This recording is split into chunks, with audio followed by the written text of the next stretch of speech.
the minute you arrive is like it's in your DNA to know that you are from a land of Marcus Garvey and Bob Marley.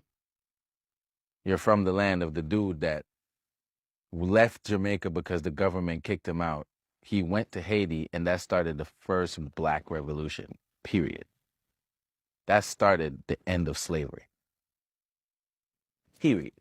So I'm like, when you know this, like, it just makes you a superhero too. Like, it just makes you want to just like stand up for something, be for something, like mean something. Reggae isn't just music. It was never just vibes. It was never just rhythm. Reggae was a message, a warning, and to some governments, a threat. From the streets of Kingston to the halls of power across Africa, Europe, and the America, reggae quietly shaped political conversations around the world. So, why were governments afraid of reggae? How did a small island like Jamaica influence global resistance movements? And why do people still underestimate reggae's power today? Let's talk about it. For 10 years, probably longer than that, before you became worldwide known. Do you think that the music that you played has had an effect on Jamaica itself? Have you seen change? Well, that's about that. Because we know, really know. Yeah. That's not really creative. This music affect everywhere, man. This is the music where the Jamaica people dance to. This is the music them listen to. When you say my music, no, I say reggae music. The whole music put together is that the people them deal with. Now, for some man who really deal with the strong part of the message, really get over Marcus Garvey and where all of them man there with a still. Kid, reggae music really helped to shape my political education. They say that music can be a mirror or it can be a window. We say it's a mirror when we see ourselves represented, but it can be a window to help us learn about other people, other cultures, other aspects of history we didn't know.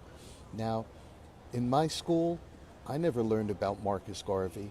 I learned it through Burning Spear. And as for what colonialism was and is, well, I learned that through Bob Marley and the Wailers, Peter Tosh, Linton Kwesi Johnson, Muta Baruka, so many what we used to call conscious reggae artists. And I just want to bring your attention to one album in particular today. This is a really good one. It's Equal Rights by Peter Tosh. That album came out when I was a teenager in 1977. And I can still remember the things I learned from it today. In fact, the first song on the album is Get Up, Stand Up. And one of the interesting things that I think applies today, there's a line in the song where it says, some people are waiting for a great God to come from the sky and take away every little thing and make everybody feel all right. But if you know what life's worth, you'd look for yours right here on earth. Now we see the light. We got to stand up and fight. Stand up for your rights. You know, we're in a time where Christian nationalism is trying to convert religion into like prosperity gospel, where they turn it into a virtue, hoarding wealth and not showing empathy towards the poor. So it shows you how religion traditionally could be weaponized for good or evil, and that you need a clear political conscience and a moral compass in order to survive that. To understand reggae's political power, you have to understand Jamaica's history. Reggae was born out of colonial oppression, economic inequality, racial injustice, and the struggle for identity. This music didn't come from comfort, it came from survival. Reggae gave a voice to people who were ignored, silenced, and pushed to the margins.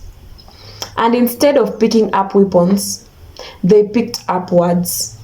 Lyrics became education. Basslines became protest, and the message traveled further than anyone expected. Bob Marley didn't just sing songs. He spread ideas, ideas about liberation, African unity, resistance, and spiritual freedom. And that made people in power nervous because reggae didn't tell people who to fight. It told them why they were oppressed. That's more dangerous than violence. Some governments banned reggae songs, monitored artists, labeled reggae as subversive. Why? Because reggae made people think. Reggae didn't stay in Jamaica. In Africa, reggae became the soundtrack of post-independence consciousness. Leaders, activists, and youths used reggae to reconnect with identity and resistance. In Europe, reggae spoke to immigrant communities facing racism and exclusion. It became a voice against injustice and inequality. In the Americans, reggae influenced civil rights movements, anti-war activism, and black consciousness. No army, no political party, just music carrying truth across borders. Here is what made reggae powerful. It wasn't aggressive. It was persistent. It wasn't loud. It was clear. It didn't command. It educated.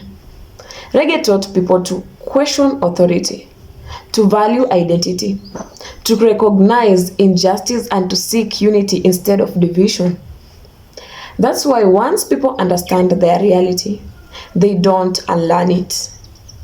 Jamaica didn't export weapons. It exported consciousness.